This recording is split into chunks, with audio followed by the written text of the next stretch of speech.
Hari ini aku mau bahas Indostock dan aku mau bahas US Stock. Saya izin matikan komen. Syukurlah wifi hotel nyaman, nyaman hari ini. Aku mau kasih kalian link ini webinar gratis Mtrade. Kemarin salah link tapi nggak apa-apa. Masuk ke situ aku tetap simpan kok. Jadi tetap di invite untuk acara Sabtu nanti. Mtrade start US Sabtu. Ini acaranya gretong dong gratis. Tapi terbatas loh ya, nggak semuanya itu. Oke. Kalau koneksi internet di Igoy nggak bagus, tolong tulisnya di question box itu ya, question box kanan, karena aku matiin komen biar nggak ngeganggu chartnya. Yang di tok yang detail langsung ke Igoy. Aku _official. Aku juga founder Mtrade. Mtrade itu aplikasi edukasi dan ada stock picknya untuk saham Indo dan ada saham US ya. Launch Desember kemarin. Oke, teman-teman semuanya, kita start dari Indostock dulu. Dan habis itu saya akan ke US Stock, pastinya ke sentimen global. Di global ada apa, di Indo ada apa. Hari ini Indostock turun 1,89%. Sebenarnya ini satu hal yang sangat normal sekali dan nggak perlu dikagetkan. Tapi normalnya bukan berarti normal kayak koreksi normal untuk naik lagi, itu sebenarnya enggak. Justru menurut saya itu normal kalau turun. Jadi kalau misalkan kemarin masih naik tinggi, itu ya kita masih harus tetap berhati-hati gitu. Nah, hari ini turun 1,90% yang 89% hari ini. Dan saham komoditas seperti contohnya ada AMMN hari ini juga turun lumayan sekitaran 5,9%, Timah turun 4,35%, Antam turun 4,78% gitu ya. Jadi saham-saham banyak yang turun. Nah, tapi kalau yang naik-naik itu saham-saham goyengan, saham-saham third liner, saham-saham yang likuiditasnya kecil gitu ya. Likuiditas kecil itu saham Labs, Kajen, DKHH, Halo, Mets, dan sebagainya. Kemudian kita akan bahas US stocks juga, teman-teman. Trump tantrum lagi ke Iran ya, jadi nyerang pada pemakaman Ali Khamenei. Dan ini bikin oil jadi naik, saham oil naik, saham penerbangan atau saham airlines kita nanti akan siap-siap untuk profit taking. Langsung aja guys, mumpung koneksiku lagi lancar, aku mau bahas kenapa saham Indo hari ini turun dan kabarnya gimana, terus nanti prospek saham US bagaimana. Nah, Indonesia sekarang ini lagi masuk daftar pantauan klasifikasi S&P Dow Jones Indices gitu. Jadi S&P DJI itu memasukkan Indonesia dalam watchlist downgrade ke frontier market. Jeng jeng, kasih sound effect dulu. Masalahnya yang disorot soal kualitas pasar saham Indonesia. Nah, S&P yang ini tuh beda dengan S&P yang biasanya saya bilang yang berpotensi untuk menurunkan outlook Indonesia. Yang biasanya kita bahas nurunin outlook Indonesia tuh ngebahas ekonomi Indonesia. Tapi S&P yang ini tuh memang singkatannya sama-sama Standard & Poor. Tapi S&P yang dimaksud adalah S&P sebagai dia itu perusahaan yang membuat dan mengelola indeks saham. Jadi yang S&P DJI ini mirip kayak MSCI gitu ya. Jadi tugasnya nentuin saham apa aja yang masuk ke indeks, ngitung performa indeks, membuat metodologi indeks, menjadi acuan ETF dan reksadana. Gitu. Jadi misalnya ETF yang mengikuti S&P 500 akan mengikuti aturan dari S&P Dow Jones Indices gitu ya. Jadi yang dikhawatirkan adalah sebenarnya yang saya khawatirkan ini menginspirasi MSCI. Nah, kalau S&P nurunin, Indonesia bilang wah ini kayak bakalan bisa nurunin Indonesia ke frontier gitu. Itu khawatirnya bisa menginspirasi MSCI dan membuat asing semakin khawatir dan semakin keluar, sehingga kalau asing keluar itu membuat rupiah bakalan bisa semakin melemah gitu ya, dan pastinya pasar saham juga akan terkoreksi gitu.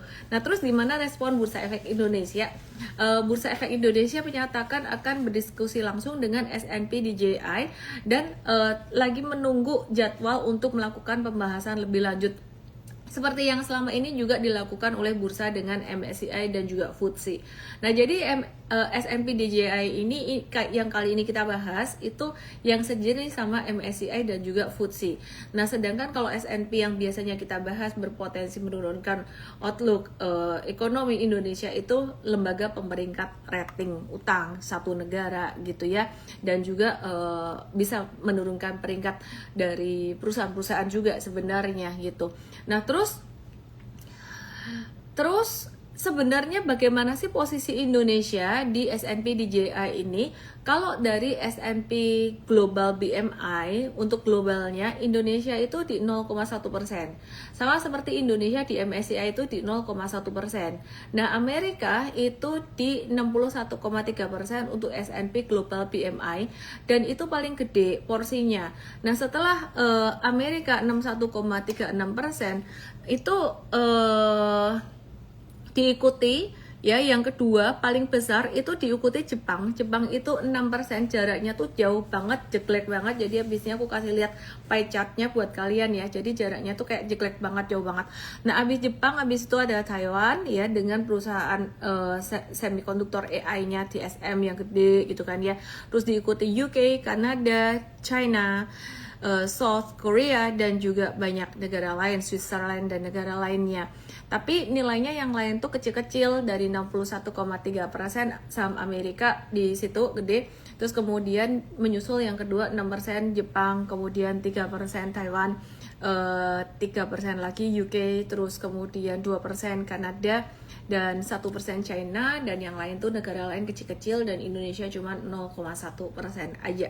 Dan kalau ini diturunin berarti nilainya akan lebih kecil lagi. That's why teman-teman, bukannya saya nggak cinta Indonesia, tapi karena market Indonesia sekarang ini lagi banyak ujian ya, makanya kita harus wise di dalam mendiversifikasi investasi kita, dan gak usah buru-buru untuk investasi di US stock atau trading US stocknya, bertahap aja dulu gitu ya.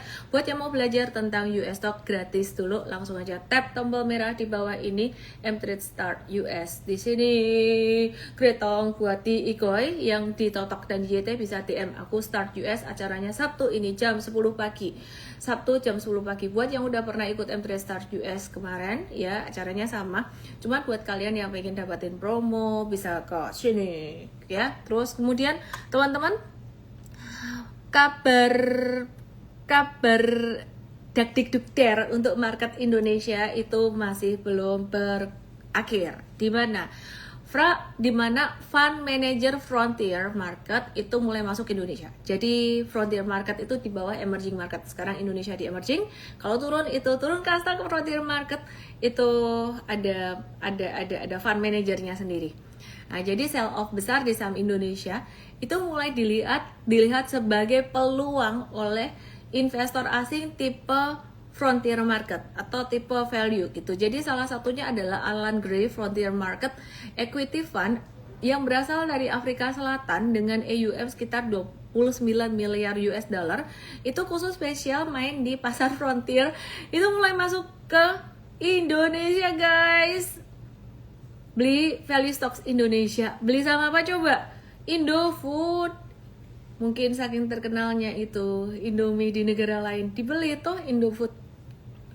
Jadi kalau kalian nanya, misalkan nanti Indonesia masuk frontier market, misal pastinya akan turun dulu gitu. Jadi asing bakalan sell off, turun, tapi ada marketnya lagi. Jadi meskipun kecil, bisa naik nggak? Ya bisa, selama ada yang ngebeli ya bisa naik. Cuman ya anyway, turunnya bakalan lumayan dulu sih. Nah, kenapa Alan Gray ini malah masuk? Alan Gray Frontier Market Equity Fund dari Afrika, karena mereka malah masuk ke Indonesia karena buat investor value, market yang sedang panik itu bisa jadi tempat untuk mencari saham murah, value stocks gitu. Dan mereka masuk ke INDF atau Indofood itu karena melihat valuasinya memang menarik. Jadi mereka pemain value investing, dan menurut mereka Indofood itu diperdagangkan di sekitar 5 kali earnings. Sementara bisnisnya itu dominan, cash generative, dan dekat dengan konsumsi masyarakat. Intinya perusahaannya mereka menilai itu bagus dan salah harga.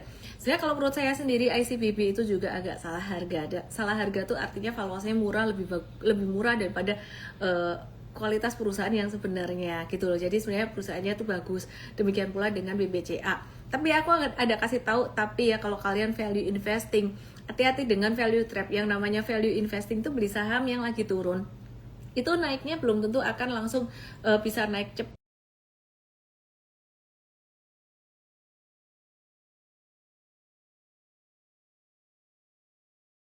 Curtis Jacobson itu udah mencetak return hampir 9% selama setahun ini.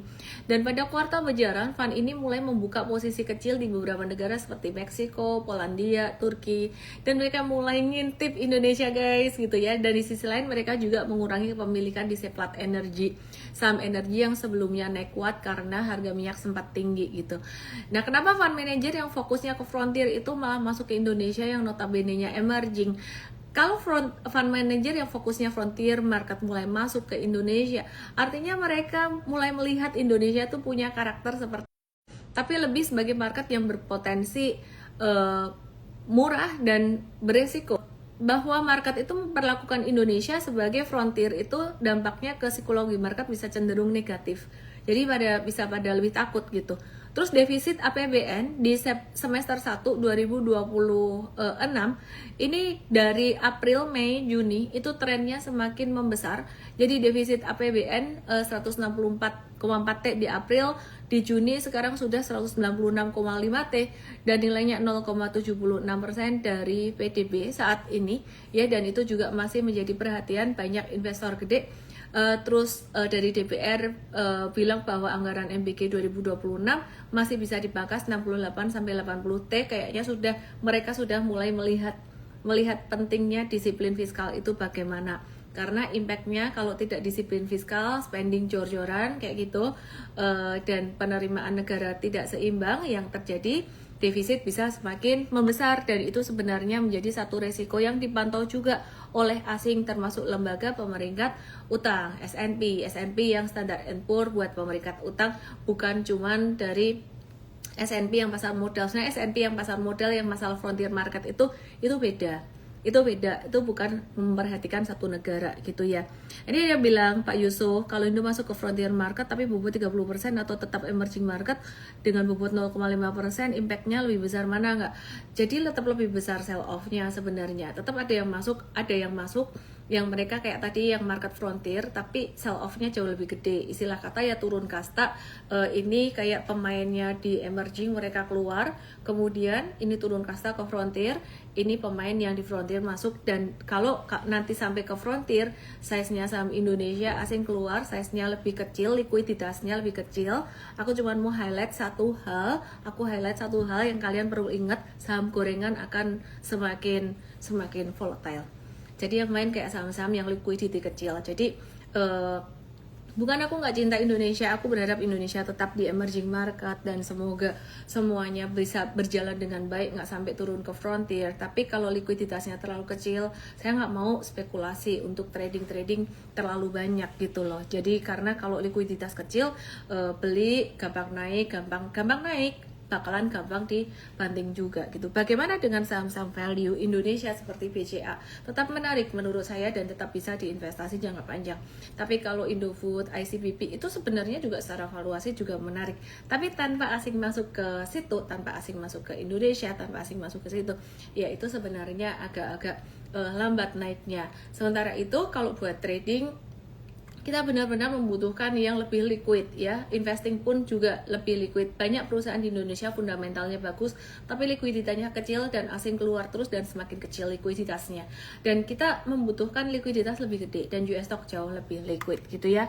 Oke, terus kemudian teman-teman, jadi aku ulang. Jadi Bank Himbara tuh minta supaya dana sal yang ditaruh di Himbara itu lebih pasti, misalnya 3 sampai 6 bulan atau bahkan setahun, tapi ditolak Pak Purbaya karena sal tuh harus tetap fleksibel. Kalau pemerintah butuh bisa diminta lagi, ditarik sewaktu-waktu. Dampaknya ya tetap BUMN dapat tambahan likuiditas, tapi mereka menyalurkannya tuh nggak bisa agresif gitu ya, karena kalau diminta sewaktu-waktu ya itu memberikan satu faktor uncertainty atau ketidakpastian buat mereka. Bisa jadi malah ya kekhawatiran untuk menyalurkan dana lebih lagi. Ini tiba-tiba banget yang masuk langsung banyak. Jadi aku mau jelaskan ulang ya, karena pasti banyak yang nanya juga kenapa IHSG hari ini turun. Aku rangkum aja. Tiba-tiba langsung makder, ini 7.000 yang nonton, aku juga nggak tahu kenapa. Jadi yang membuat IHSG turun hari ini sebenarnya adalah karena S&P DJI ya, ini bukan S&P lembaga pemeringkat utang negara, tapi S&P yang membuat indeks saham itu menyoroti kualitas pasar saham Indonesia dari transparansi pemilikan Terus kemudian defisit APBN juga aku udah bahas. Indonesia hati-hati dulu, market Indonesia. Kemudian nanti aku tapi kok di YT di Tok lancar ya, di YT di Tok lancar. Ya wes. Oke, nggak apa-apa. Aku sabar-sabar aja, kalian juga sabar-sabar ya. US stocks ini lagi ada rotasi kecil seperti yang aku sempat bilang kemarin, ada potensi rotasi kecil. Oke, mari kita lihat sentimennya apa. Sentimen US stocks yang paling gede sebenarnya dari Trump sih. Ya, jadi Trump itu ribut-ribut lagi gitu dengan Iran. Genjatan senjata Amerika Iran tuh mulai diragukan karena ada serangan baru terhadap kapal dagang di Selat Hormuz. Harga minyak bisa berpotensi naik, dan ini teman-teman, kalian kalau mau lihat harga minyak sini ke igoi aku @ellenme_official, meskipun agak latitude igoinya tapi tetap aja aku share di sini karena udah terbiasa di sini dan viewernya lebih banyak di igoi. Jadi harga minyak dalam 2 hari terakhir ini naik. Jadi hari ini kita di Mtrade US Academy kita mau jual saham Southwest Airlines yang kita sempat review buy beberapa waktu yang lalu. Ini adalah aplikasi Mtrade ya, ada edukasinya. Kalau yang layanan setahun ada e-course-nya. Terus kemudian yang kalian punya saham Amerika yang diuntungkan dari harga minyak naik kemarin seperti Delta Airlines, ini dijual dulu juga aja gitu ya, sell dulu aja. Lanjut mumpung lancar. MU bisa di watch, Micron Technology 864, hati-hati. Kemudian Marvel kemarin juga turun, Oke, saya ulang karena tadi nge-lag di igoi ya, aduh banget di igoi ini. Padahal igoi yang rame yang nonton ini ya.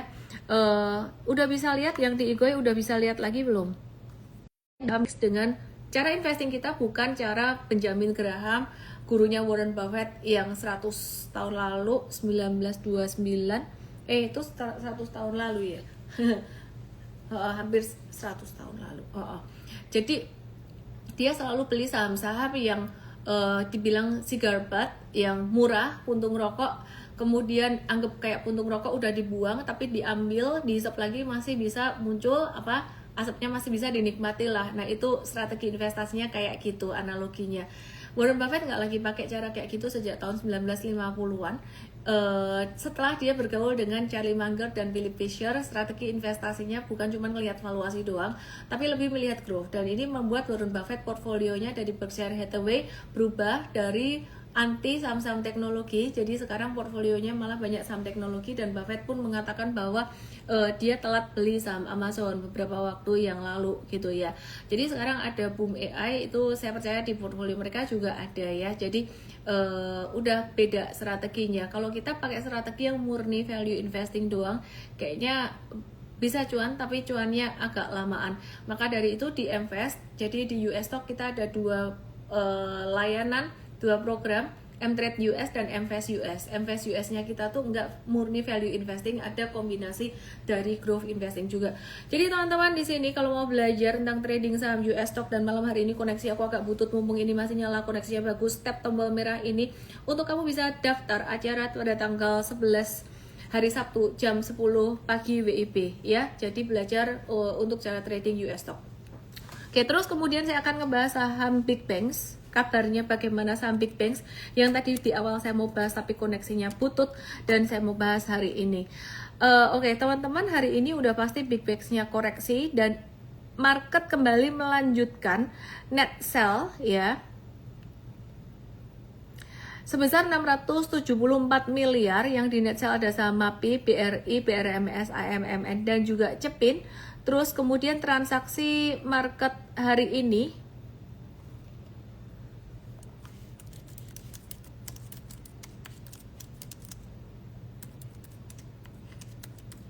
ya, jadi transaksi market hari ini juga masih agak sepi teman-teman. Aku mau buka saham dari sektor perbankan dulu, BBCA.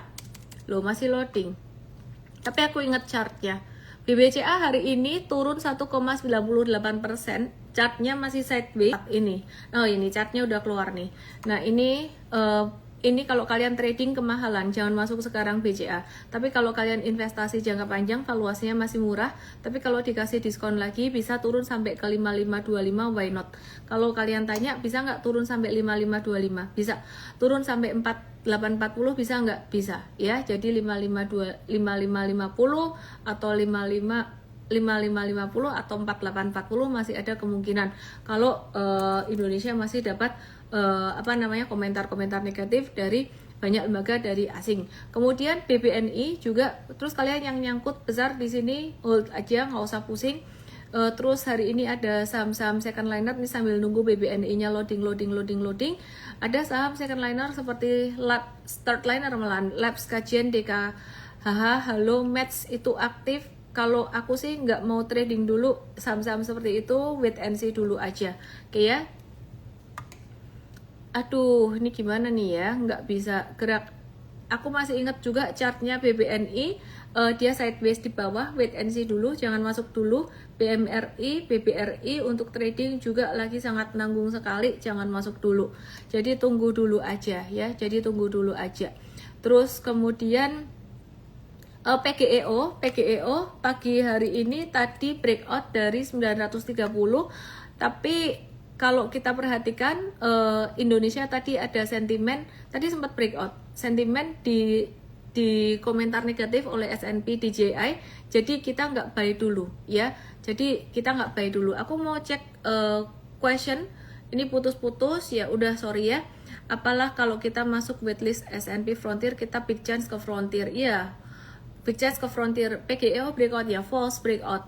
Oke, live-nya putus-putus, cepat aja masuk ke inti ya, langsung aja ke inti ya. Intinya ya, Indonesia wait and see dulu. Kan aku bilang dari kemarin, padahal aku ngebahasnya S&P tentang outlook ekonomi Indonesia yang berpotensi diturunkan. Nah, ini bukan S&P yang nurunin itu, bukan S&P lembaga pemeringkat utang, tapi S&P yang melihat Indonesia punya pasar modal, pasar saham. Yang ini S&P DJI itu S&P yang sejenis MSCI gitulah, yang ngitung indeks Indonesia gitu loh. Jadi intinya aku cuma mau bilang, intinya kamu diversifikasi ke US stock kalau memang mau trading investing, dan pastinya kamu harus diversifikasi ke instrumen yang lebih aman, kas dan setara kas. Aku pengen ngebahas US stock lebih dalam lagi, boleh ya, mumpung koneksinya bagus. Aku pengen bahas US stocks, oke? Oke, aku mau bahas US stocks, teman-teman semuanya. Dan ini M-Trade US Academy saat ini, M-Trade US Academy. Teman-teman, ini ada kita 4 layanan, M-Trade ID Academy, M-Trade US, M-Fast ID, dan M-Fast US. Dan sekarang yang kita lagi banyak mention tuh yang M-Trade US-nya dan M-Fast US. Yuk mari kita lihat mari kita lihat, ini ada e-course-nya, di dalam sini ada video-videonya, 6:30 sore tiap hari ada webinarnya juga. Mari kita lihat untuk trading ideas-nya US stock kita kabarnya bagaimana. Kita lihat US stock ya teman-teman, belajar pelan-pelan. Loading. Kita punya satu saham yang lucu banget, ngeholdnya lumayan, dan ini bukan saham blue chip Amerika, tapi tetap liquid ya. Jadi sahamnya namanya RBRK atau saham rubrik ini kita kebetulan dapat di bottom pas nawar pelit, dan sekarang ini salah satu saham yang sempat bisa cuan 2 digit gitu ya, 23% gitu. Jadi kita mau siap-siap profit taking di situ. Dan yang lucu dari alumni super trader kita itu ada beberapa yang bilang mereka pakai ilmu kita, mereka beli hajar kanan duluan, beli breakout. Kalau M-Trade banyakkan pay on retracement, mereka beli breakout dari saham Moderna atau saham kesehatan, dan mereka masih cuan lumayan banyak. Tapi jangan hajar dulu sekarang, wait and see. Oke, yuk kita lihat saham US yang lainnya. Teman-teman belajar saham US.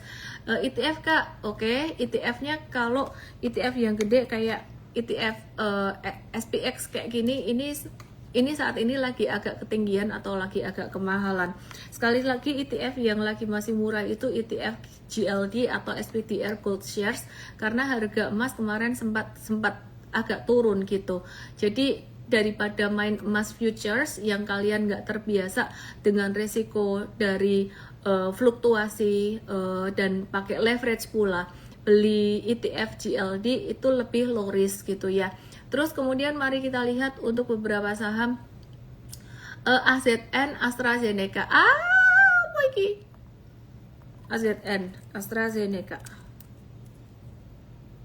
Mari kita lihat ya, AstraZeneca. Sekarang jadi tahu AstraZeneca apa, gara-gara vaksin dulu. Ada yang divaksin AstraZeneca. Oke, kita lagi nawar AstraZeneca, kita lagi nawar di bawah, buy di bawah dan dapat di sini ya. Jadi saham sektor kesehatan kan kemarin baru breakout tuh, kita nawar di bawah. Masih bisa buy nggak? Masih bisa buy. Cuman lagi-lagi aku memperingatkan resiko ya. Trading itu ada resikonya gitu. Mau potensi cuan atau mau potensi apa, ada resikonya. Mari kita lihat saham Oracle, ORCL, Oracle udah turun banyak banget. Oracle, ayo loading chartnya di hotel aku, koneksinya putus tapi thank you banget kalian masih setia nonton. Oracle aku ingat banget chartnya itu di bottom, sambil nunggu dia loading chartnya di bottom banget, lagi di support, dan per hari ini dia juga belum naik banyak, masih impas gitu, buy-nya sekitaran level 137 sampai 146-an paling banyak gitu, paling tinggi gitu. Nah jadi dalam range tersebut kalian masih bisa buy dan masih bisa hold itu.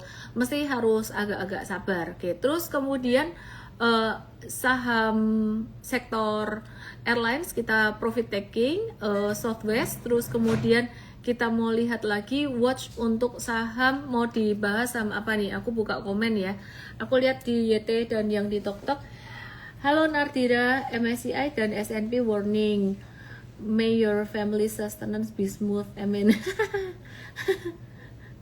Oke. BMRI hati-hati dulu, saham Indonesia semuanya hati-hati sih gitu. Valuasi sih murah, cuman masih bisa ada koreksi lagi kayak gini. Bahas saham PNG. Oracle aja belum kebuka dari tadi. PNG baru kemarin masuk, kayaknya baru kemarin masuk area buy kita lagi ngehold.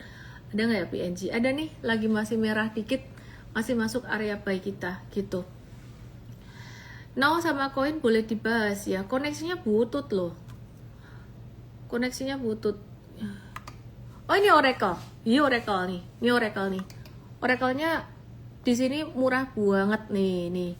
Ini kalau buat yang suka buy on weakness, ini best price pool. Aku lagi consider apa ini mau masuk ke MVS US nggak ya? Di best price pool. Jadi kalau mau ngetes beli ini ya murah. HPQ, GS, HPQ udah siap-siap profit taking jangka pendek, jangan beli dulu di 21,9 kalau mau buy yang level murahnya. GS, besok aku tak pindah tempat live-nya jadi biar lebih lancar.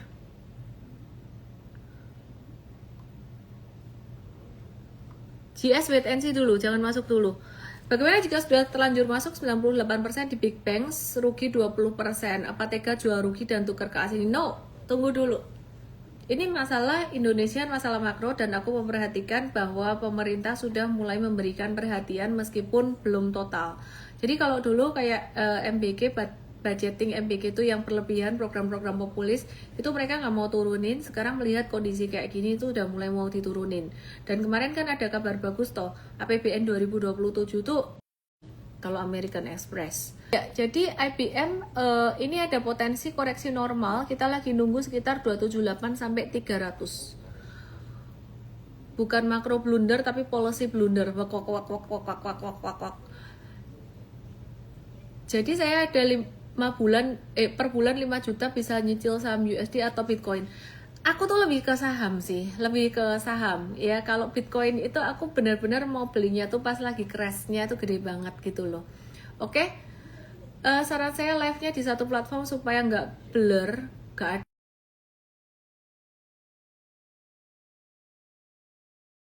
ada toknya juga sama aja. Ya wes, thank you so much. Dan yang mau ikut webinar gratis aku tapi gratisnya terbatas untuk M3 Start US, bisa kesini. Dan mohon maaf aku bahas sahamnya nggak bisa lancar, tapi besok aku akan buat lebih baik. Aku akan move ke tempat lain. Aku malam-malam harus keluar dulu dari kamarku ya. Nah. Nangis loh, malam-malam besok aku harus keluar dari kamar hotel ini ya. Oke, buat nge-live. Buat member tadi 6:30 ada US briefing dan besok ada lagi 6:30. Ya wes itu aja wes. See you. Dadah. See you Sabtu besok jam 8 juga. Jam 8 malam aku pindah tempat. Aku harus keluar. Padahal kamu tau nggak kalau aku nge-live di kamar hotel aku udah pakai celana ini tepu. Wes, see you. Dah. Lancar malam ini. Gak enak juga nge-live-nya.